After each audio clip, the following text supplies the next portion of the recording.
Bienvenue dans l'invité de la rédaction sur Médian TV Afrique. Aujourd'hui, nous recevons Monsieur Boubacar Seye. Sur ce plateau, il est président d'Horizon Sans Frontières et c'est pour parler des migrations intra-africaines. C'est un plaisir de vous recevoir à nouveau sur le plateau de Médian TV Afrique. Le plaisir est partagé. Alors, quel est l'état des lieux des mobilités intra-africaines?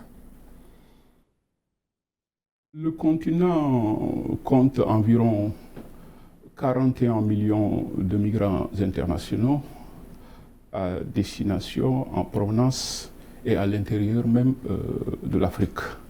19 millions au chapitre des migrations économiques vivent au sein du continent, 17 millions à l'extérieur, 5,5 millions en provenance du reste du monde.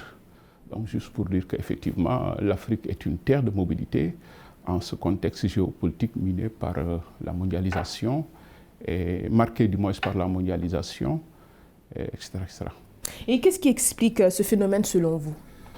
Les causes, vu la typologie, d'ailleurs si on fait un survol des migrations internationales, au chapitre des migrations économiques, les causes sont d'ordre économique, donc la pauvreté, le chômage structurel, chronique endémique des jeunes, etc., etc.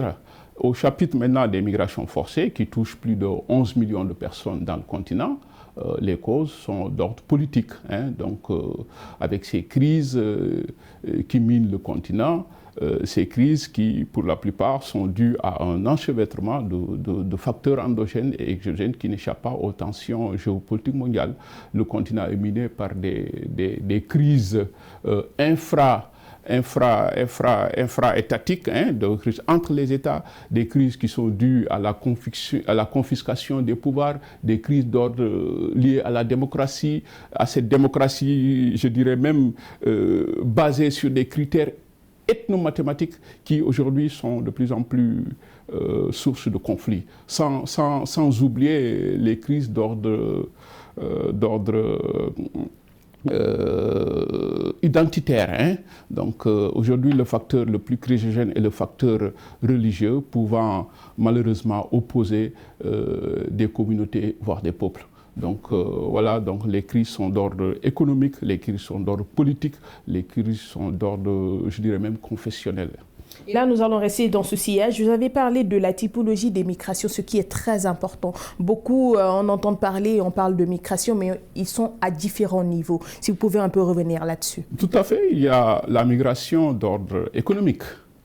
Donc, le migrant, il se déplace d'un lieu à un autre tout en espérant qu'il va vivre mieux. Donc, c'est le cas aujourd'hui de cette jeunesse africaine qui se dirige vers les autres pays africains à la quête d'un avenir meilleur. Donc, et aussi à la migration pour des raisons forcées, seul dont le mobile de déplacement est dû à des persécutions systématiques, des guerres, des dégradations de l'environnement, etc., etc. Parce qu'on le sait, la plupart des migrations africaines sont interrégionales et dirigées aussi parfois vers les zones rurales et les zones urbaines, n'est-ce pas? Absolument, absolument. La migration, elle est très complexe en Afrique. Donc, je dirais même que il y a même plus de migrants africains au sein du continent qu'à l'extérieur du continent. Et généralement, les gens font cet amalgame-là.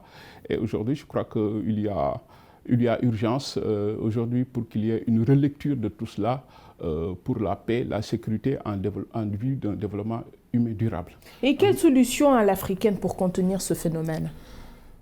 Régler les problèmes. J'ai parlé tout à l'heure des crises qui minent le continent.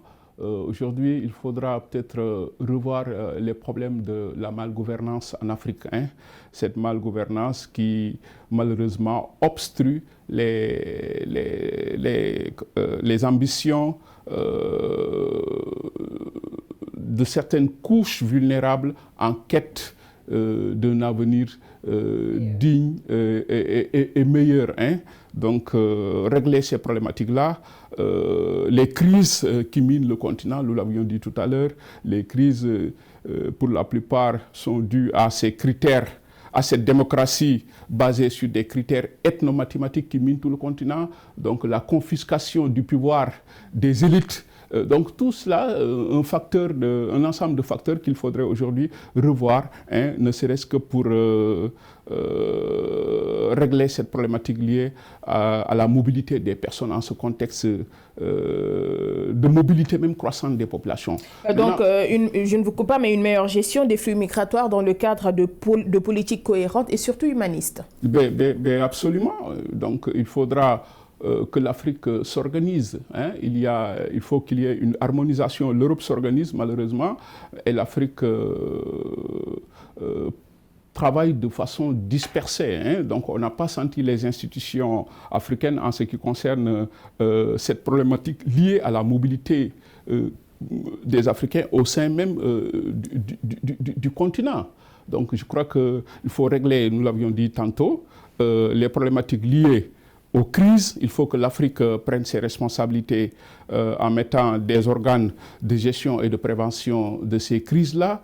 Il faudrait que l'Afrique cherche à bannir cette démocratie aujourd'hui qui cache des dictateurs qui sont pour la plupart au pouvoir depuis plus de 40 ans et qui créent des conflits en Afrique. Donc, ce qui est malheureux pour les populations, peut-être une meilleure intégration africaine pourrait aussi aider à résoudre ce fléau.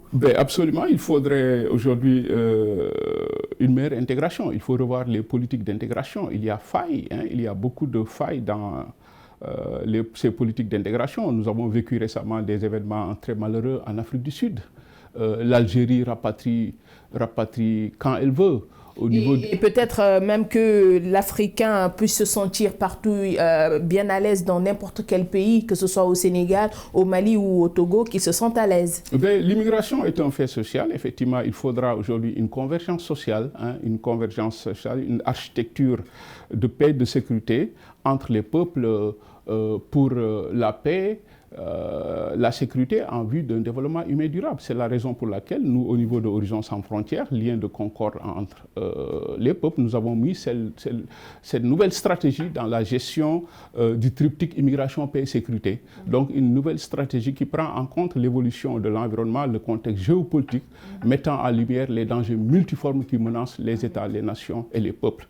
Je crois qu'aujourd'hui, il faudra que l'Afrique s'organise, que l'Afrique comprenne qu'effectivement, l'Africain lui-même doit se sentir à l'aise chez lui et régler certaines problématiques liées à la sécurité et à la mobilité des Africains au sein même du continent. Donc une meilleure intégration des migrants en situation de vulnérabilité aussi. Absolument, absolument. Donc j'ai parlé tout à l'heure des couches vulnérables telles que la jeunesse aujourd'hui, la jeunesse africaine qui, du fait de l'absence de perspective, se perd. Hein, les femmes, les enfants qui sont des couches qu'il faut aujourd'hui protéger. Et justement, peut-être terminer avec ça, quelle perspective selon vous pour les migrations intra-africaines? Renforcer les processus d'intégration d'une part, faire en sorte aussi que la migration soit tout simplement un facteur d'équilibre social et économique en Afrique. Renforcer les processus d'intégration, c'est important, ce qui se passe est l'échec des politiques d'intégration. Et aussi, puisque la migration pose des problématiques liées à la paix et la sécurité, je crois qu'il faudra lutter contre la malgouvernance, il faudra tout simplement bannir ce fléau en Afrique, lutter aussi contre l'extrême pauvreté. Parce qu'en réalité, la croissance africaine, le problème que nous avons est que cette croissance africaine ne s'accompagne pas d'une diminution de la pauvreté. Donc aujourd'hui, il faudra revoir tout cela, faire en sorte que cette croissance puisse profiter aux Africains. Nous regrettons tout simplement que cette croissance profite aux multinationales et aux élites politiques qui, pour la plupart, s'accrochent au pouvoir. Donc, il faudra faire en sorte qu'il y ait une rupture dans la vision, dans la gestion de ces flux migratoires-là, qu'il y ait une vision altruiste, une vision humanitaire, vous l'avez dit tout à l'heure, humanitaire pour les générations à venir. Merci, Président. Ce fut un plaisir en tout cas de vous recevoir à nouveau sur notre plateau et je rappelle que vous êtes le président d'Horizon Sans Frontières et ainsi se referme cet entretien. Merci de l'avoir suivi. Bon, c'est le programme sur Médian TV Afrique.